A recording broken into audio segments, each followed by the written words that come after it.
नमस्कार दोस्तों। आज के कुछ दिन पहले उत्तर प्रदेश के द्वारा प्रवक्ता यानी पीजीटी के लिए एक नोटिफिकेशन जारी किया गया था, जिसे किसी कारणवश पोस्टपोन कर दिया गया यानी रद्द कर दिया गया था। अब ये नोटिफिकेशन फिर से जारी किया गया है।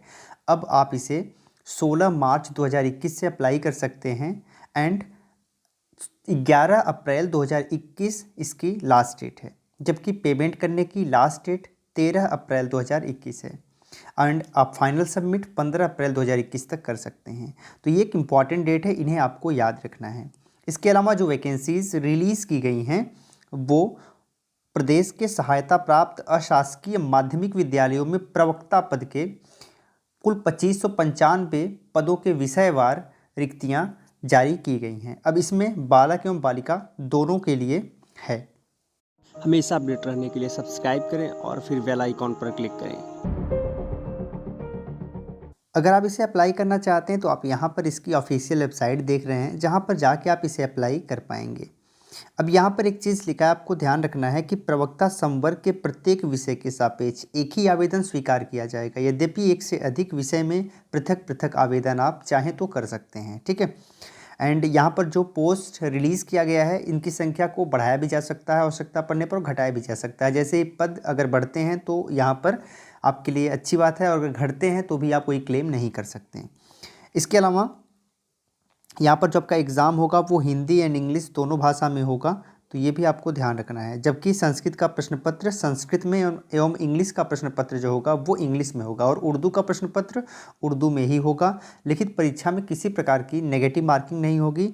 एंड यहाँ पर जो 10% आरक्षण है EWS वालों को वो दिया जाएगा। अगर आप इस फॉर्म को आवेदन करने जाएंगे तो यहाँ पर आपको कुछ एप्लीकेशन फ़ीस के रूप में पे करना पड़ेगा। जैसे कि अगर आप सामान्य हैं तो 700 रुपये आवेदन शुल्क होगा, 50 रुपये ऑनलाइन प्रक्रिया शुल्क होगा, तो 750 रुपये पे करना पड़ेगा। EWS के लिए 650 रुपये है, OBC के लिए 750 है, SC के लिए 450 है और ST के लिए 250 है। इसे अप्लाई करने के लिए कम से कम 21 वर्ष आपकी उम्र होनी चाहिए, जो कि 1 जुलाई 2021 के अकॉर्डिंग काउंट की जाएगी। इससे कम अगर आपकी एज है तो आप इसे अप्लाई नहीं कर पाएंगे, ठीक है। एंड आवेदन पत्र की जो अंतिम तिथि है वो अर्हता की भी अंतिम तिथि मानी जाएगी, यानी उस डेट तक, उस समय तक आपके पास जो एलिजिबिलिटी क्राइटेरिया है उसे आपको फुलफिल कर लेना है। अगर आपका सिलेक्शन हो जाता है तो आपको कुल 47,600 से लेके 1,51,100 के करीब वेतन दिया जाएगा, जो कि पे लेवल 8 के हिसाब से होगा, जिसमें ग्रेड पे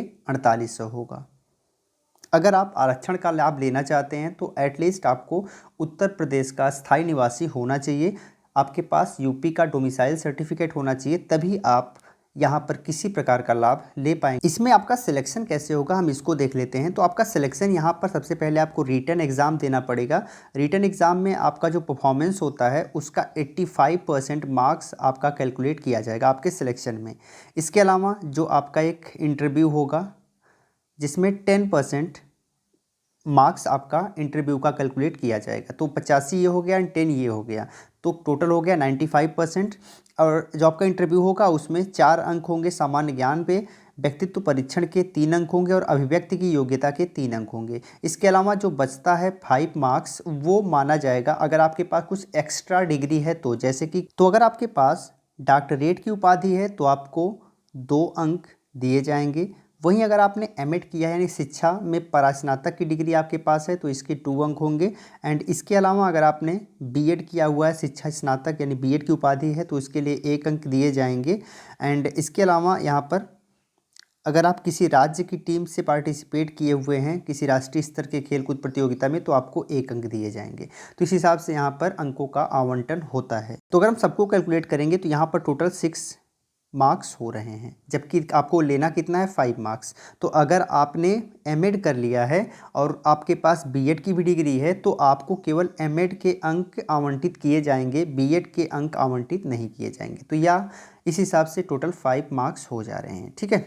ये इस हिसाब से आपका एक योग्यता सूची जारी की जाएगी, चयन का आधार बनाया जाएगा और उसी के बेसिस पर आपका सिलेक्शन होगा। इसमें जो आपका रिटन टेस्ट होगा वो 425 मार्क्स का होगा, साक्षात्कार 50 मार्क्स का होगा एंड जो आपको वेटेज दिया जाएगा वो 25 मार्क्स का दिया जाएगा। तो टोटल 500 मार्क्स के बेसिस पर आपका सिलेक्शन होगा।